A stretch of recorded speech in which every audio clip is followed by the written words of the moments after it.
Good morning. Welcome to Rhonda's classroom again.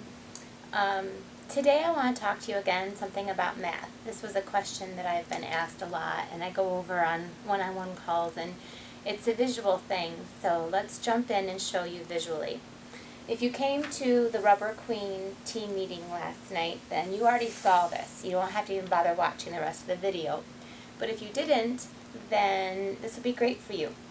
This is more training for our leaders that are part of the program, no matter if you are a supervisor, senior supervisor, all the way up to senior executive.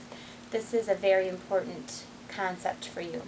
One thing that we avoid in our business, I think because we do a crafting business, I think because we are nice people and we're humble and we are not the corporate world, we don't talk about money very much. I think money is kind of a taboo thing.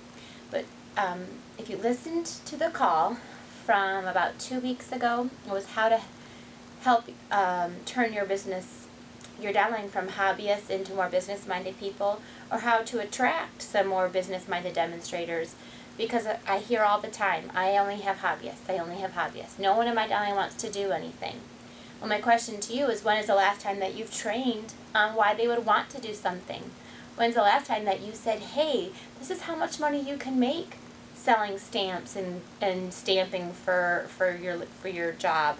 When's the last time you've actually mapped out for your downline why they would even want to? You're never going to attract the business-minded demonstrator until you start treating them that way, until you start giving them the reason why they want to. So, I'm just going to reenact the training that I did for my downline last night. I tried to do this about every 3 months. Every month would be awesome. I don't do this exact one every month, but I do still talk about promotions and income every month. And I don't usually write it out like this except for about maybe every 3 to 6 months. So the first thing I did was I went around the room and I said, okay, for the next 10-15 minutes, I want to share with you one of the most awesome blessings in my life. And that is that I get to stamp with people. I get to share my love of stamping and paper crafting and scrapbooking with people. I get to have a stressful day where everything's going wrong, the kids are screaming, things aren't, it's just a stressful day, and by the time 5 o'clock rolls around, I'm exhausted, I'm to the top, and I can't handle anymore.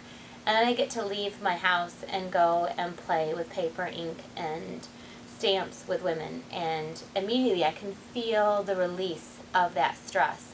So one of the blessings is that I get to call that my job, and I actually earn an income by doing that. So I want to share with you how any one of you in this room, no matter what your level is, how you can earn an income based on just selling stamps, selling ink, paper, sharing what you love to do with people, or even just selling your finished cards. You can make income so many different ways by doing this. But let me show you the best and most efficient way to do that.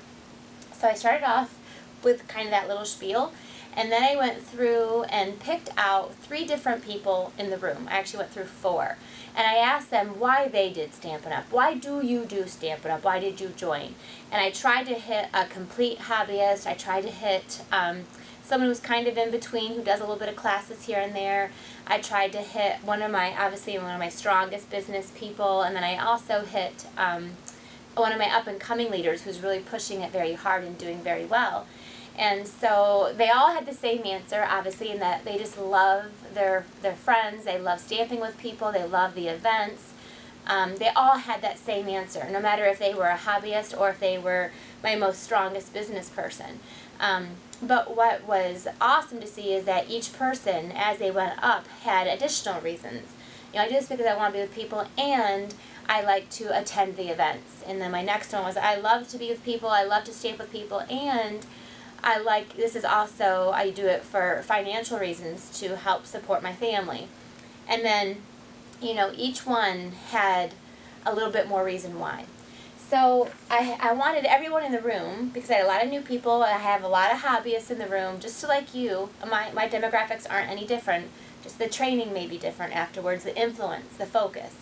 Anyway, I went through and showed them how anybody can fit into that mold. It's what you want it to be, but the potential is there. So let's start off with, I'm going to go through this pretty quickly because I don't want this to take too long on YouTube. So I started off with saying if you just needed to make, to support your habit, I don't want you to have to go into your home budget every month to try to maintain your quota, or you don't ever have to do that. So let your hobby support itself. So if you simply had one event and you hit $400 in sales, you don't have to buy $400. You have to sell $400. And that's by doing simple classes and pricing them the right way. Don't just say, hey, come pay me $10 and come over and stamp and make 4 or 5 projects. You're never going to meet your quota that way. And you're not really going to, it's a very short-term thing. You'd have to have at least 10 to 15 people at that class just to make the same amount of money as if you maybe had 4 or 5 people or 6 people and you sold $400. At $400, you make 25% of that in cash. So you're going to get $80 in cash just for selling that. Oh, that's your instant income. That's your instant, we'll call it II. And then you're going to get a $20 bonus. So you end up with $100 in cash. That's the same amount as if you had 10 people come to the class and they gave you $10, or 8 that gave you 15. But you're not making any sales. You still have to pay to get in to meet your quota every quarter. This way you meet your quota and you make $100 in cash. And if you do this as a class, or you do this when you have your just stamping with your friends, then you get the hostess benefit. So you actually also get plus $65 in product. So if you do this once a month, you're going to get $100 in cash. You can buy what you want, the new dies, the new summer smooches. If you bought every piece of that summer smooches, it'd come to about $100. Then you also get $65 a month. That's almost $195. It is $195 in free product every quarter just by doing one event a month. Okay, anybody can do this. Anybody can make money selling stamps. Okay, so now let's say this is just to kind of support your habit. This is so you can come to events. This is so you don't have to dip into your home budget. Or if you want to make this a little bit of money, you can still sell your cards. You can stamp for people. They can pay for. There's lots of other ways to make money too. But this has got to be your basis. Next one I think is important is, let's say you want to actually make a little bit of money. So let's hit the $1,000 mark. So you sold $1,000 last month. How many events did you do? She did 3. So I actually pick real people. So $1,000 is about doing 3 nights a month. A couple classes in a workshop, a couple private classes in a club. Working about 3 nights a month is going to give you $1,000. At this point, you're going to make 30% in profit, in cash, and commission. So you are going to make $300 in cash. Now, what would you do with $300 in cash? Send your child to private school maybe, save up for a car, save up for something, or spend it on whatever you want. If you want a really awesome stamp room, save up to build yourself a stamp room. This is substantial that you can, that's $300 extra. If you already work full-time, this is extra. If you work part-time, this is on top of what you're doing. And this is if you do just $1,000. Now, if some of these are classes, again, I'm venturing some of them are, you get the hostess benefits again. You don't have to take your hard-earned money and put back into your business. You can use all of your hostess benefits to restock your cardstock, supplies, adhesive, envelopes. Okay, so that's $1,000. This is, I think, a really good goal to have every month if you're a hobbyist. That's 3 nights a month. That's it. 3 nights that you're out of your house. There's not very many jobs where you can go and work a few hours a night, maybe 3 hours, 4 hours, a couple hours in the day, where you make that kind of money. And we're stamping. Hello, it's so fun. Okay, so next, this is the next spot I want to tell you, I believe, is the sweet spot. This is where you should be aiming if you're trying to make this produce you an income. This is at $1,500. That's really just doing one more event. Okay, so Amy, you did $1,500 last month. How many events did you do?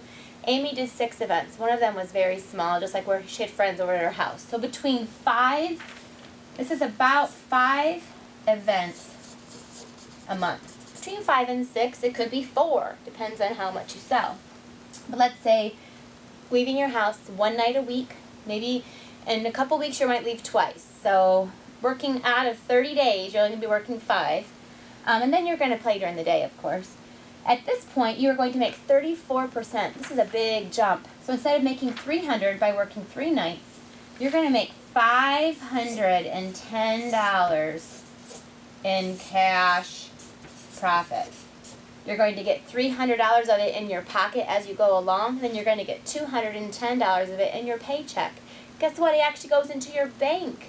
You actually get to see it grow. Your husband gets to see the fruits of your labor. You're not just playing anymore. You're actually working and earning an income. What would you do? Let me ask you. What would you do with an extra $500 a month?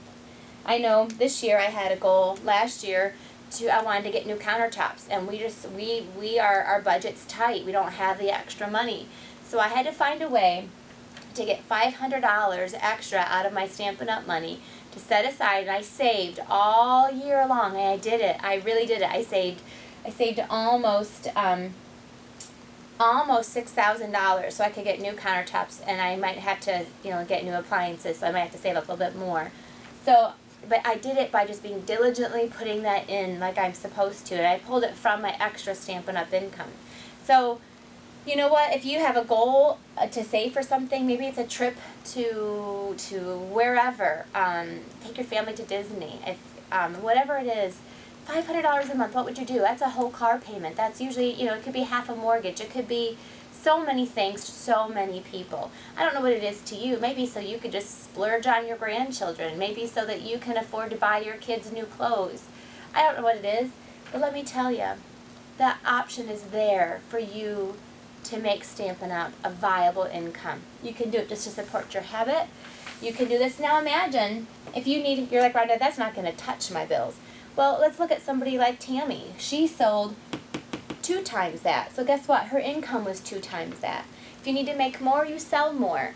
So you're out of your house 5 nights. You might go out of your house 10 nights in a month, and you could make a full-time income by doing, but again, here's the kicker. You're not cleaning toilets. You're not pushing computer buttons all the time. You're not working for somebody else. You're working for you. When you put your hard work in, you are going to reap those benefits. Your family is going to reap those benefits. I love